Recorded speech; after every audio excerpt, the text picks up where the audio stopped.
Goldberg ने the field को हरा के यूनिवर्सल चैंपियनशिप तो जीत ली दूसरी बार, पर पहले ही अपोनेंट उनके लिए होंगे रोमन रेंग्स, जो एक फॉर्मर WWE यूनिवर्सल चैंपियन है, जिन्होंने कभी भी अपनी यूनिवर्सल चैंपियनशिप हारी ही नहीं थी।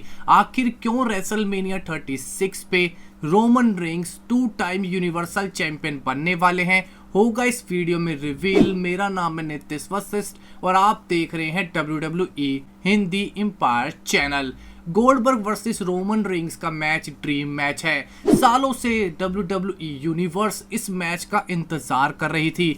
फाइनली साल 2020 में हमें गोल्डबर्ग चैलेंज करते हुए दिखेंगे रोमन रेंग्स को एक सिंगल्स मैच में। आप ये कह सकते हैं कि ये दो बड़े योद्धा अपने अलग अलग टाइम के महारथी हैं, जो फाइनली एक दूसरे से भिड़ने वाले हैं। तो इसके पीछे का रीजन क्या है कि रोमन रेंग्स बनने वाले हैं 2 टाइम यूनिवर्सल चैंपियन। आपको इसके 3 रीजन इस वीडियो में मैं दूंगा, जो बिल्कुल आपको सच लगेंगे। हमारा रीजन नंबर 3 है, रेसलमेनिया 36 के बाद गोल्डबर्ग WWE के साथ आपको नहीं दिखेंगे।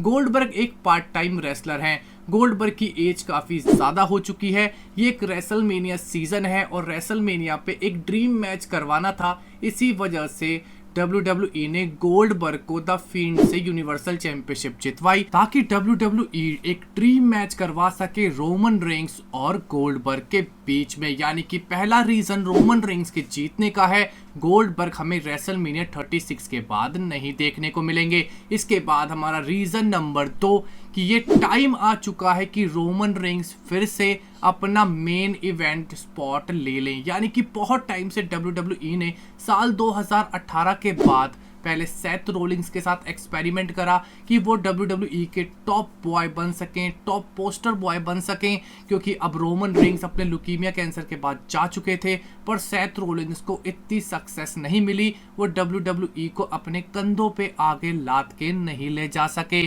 पर रोमन रेंग्स वो सुपरस्टार है जिन्होंने ये चीज कई सालों तक करी थी, और फाइनली इस वक्त WWE यूनिवर्स रोमन रेंग्स को काफी ज्यादा पसंद करती है, क्योंकि उन्होंने अपनी एक बड़ी लड़ाई कैंसर लुकीमिया के खिलाफ जीत के दोबारा से वापसी करी है। इसीलिए WWE के लिए आसान है कि वो रोमन रेंग्स को फिर से अब यूनिवर्सल चैंपियनशिप दे दे और उनका मेन इवेंट स्पॉट भी दे दे। यानी कि फिर से रोमन रेंग्स WWE के सबसे बड़े सुपरस्टार बनने के लिए तैयार हैं गोल्डबर्ग को हराने के बाद। यानी कि रीजन नंबर 2 बिल्कुल साफ है कि रोमन रेंग्स को उनका मेन इवेंट स्पॉट फिर से दिया जा रहा है। यानी कि रेसलमेनिया 36 का मेन इवेंट हमें रोमन रेंग्स वर्सेस गोल्डबर्ग देखने को मिलेगा, ना कि Brock Lesnar versus Drew McIntyre का। इसके बाद हमारा नंबर 1 रीजन, गोल्डबर्ग को यूनिवर्सल चैंपियनशिप सिर्फ दी ही इसलिए गई है ताकि रोमन रेंग्स उनसे यूनिवर्सल चैंपियनशिप जीत के फिर से यूनिवर्सल चैंपियन बन जाएं।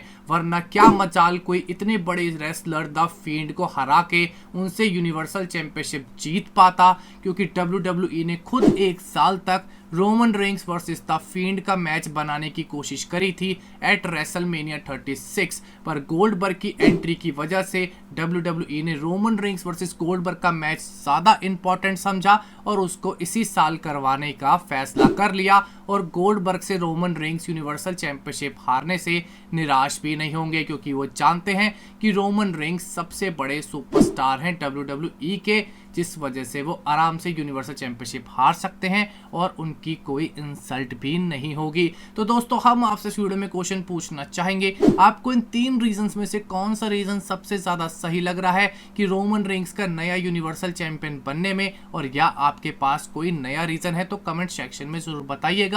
हमारी इस वीडियो को देखने के लिए बहुत बहुत शुक्रिया। हमारे चैनल को सब्सक्राइब कीजिए, लाइक एंड शेयर। आपका बहुत बहुत धन्यवाद।